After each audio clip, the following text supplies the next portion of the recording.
Hi, everyone. So today I want to chat about the connection between perfectionism and procrastination. So let's see.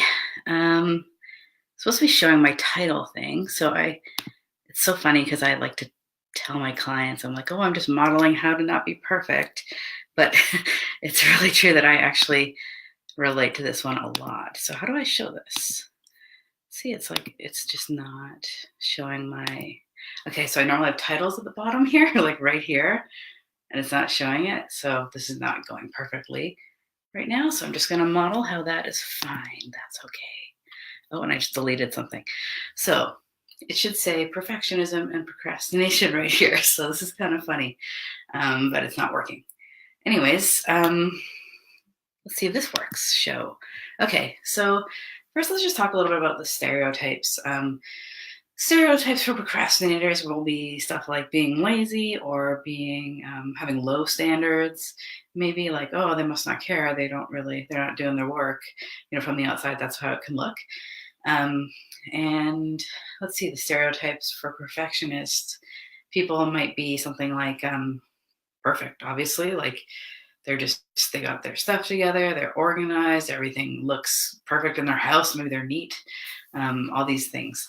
So some people are surprised to learn that there's quite an overlap between perfectionism and procrastination. If you think of it like a Venn diagram, like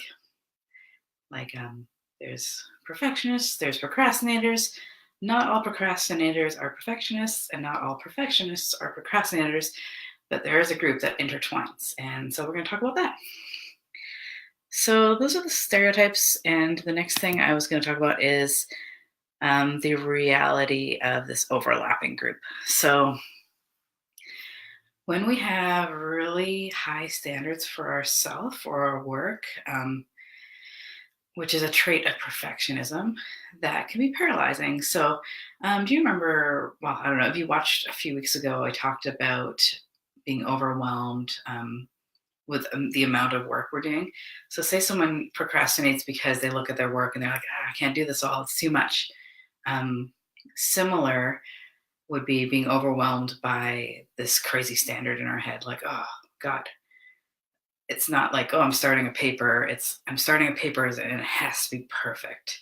I have to have this grade. I have to get this out of it, or like demonstrate that I know everything like on an expert level, even though maybe I'm just learning in this class.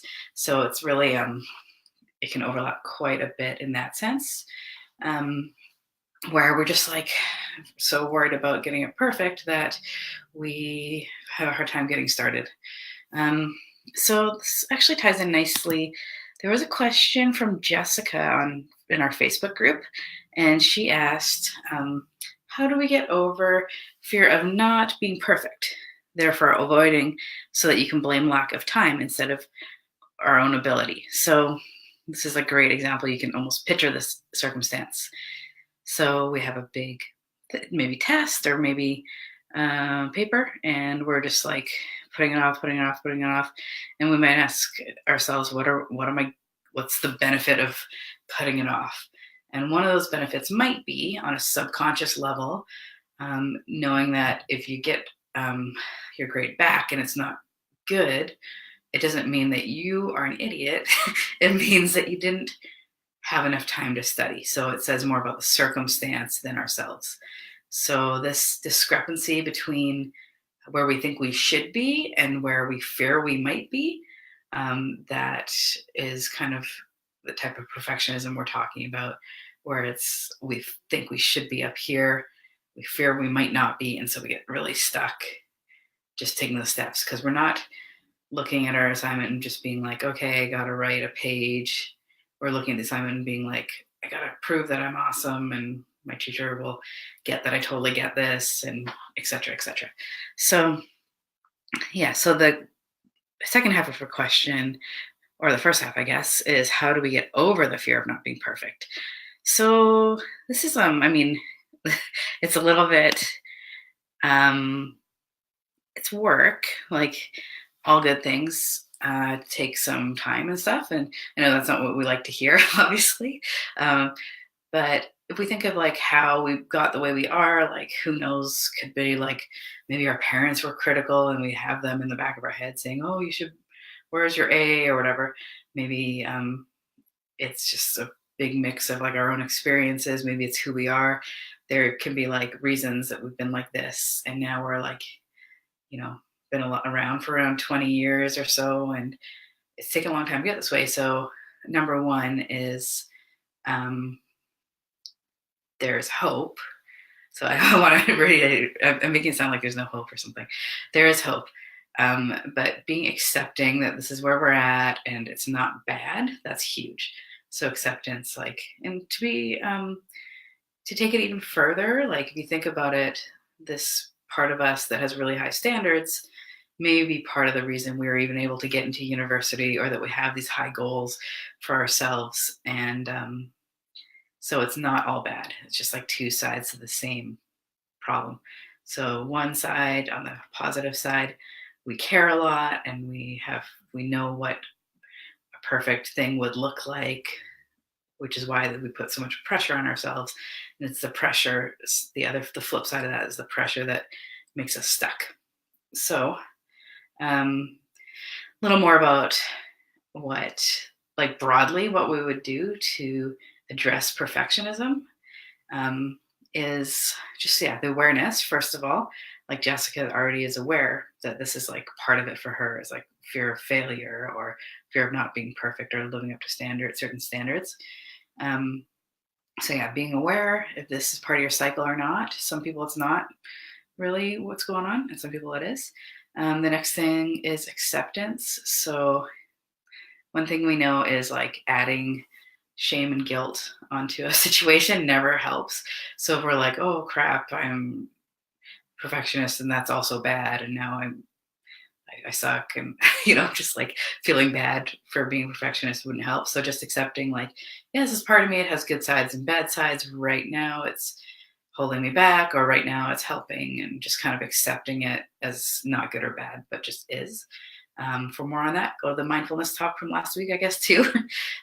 Just being present and accepting has a lot to do with mindfulness. So let's see, what else did I put here? Yeah, and also learning how specifically to calm yourself down in the moment and talk yourself through it. So recognizing when it comes up, also noticing, accepting, and learning how to combat that. And that is like, it's kind of custom. Like I can't really just say like, say this to yourself, and that works for everybody. So this is actually why I'm going to be doing more of a closed um, teaching webinar coming up.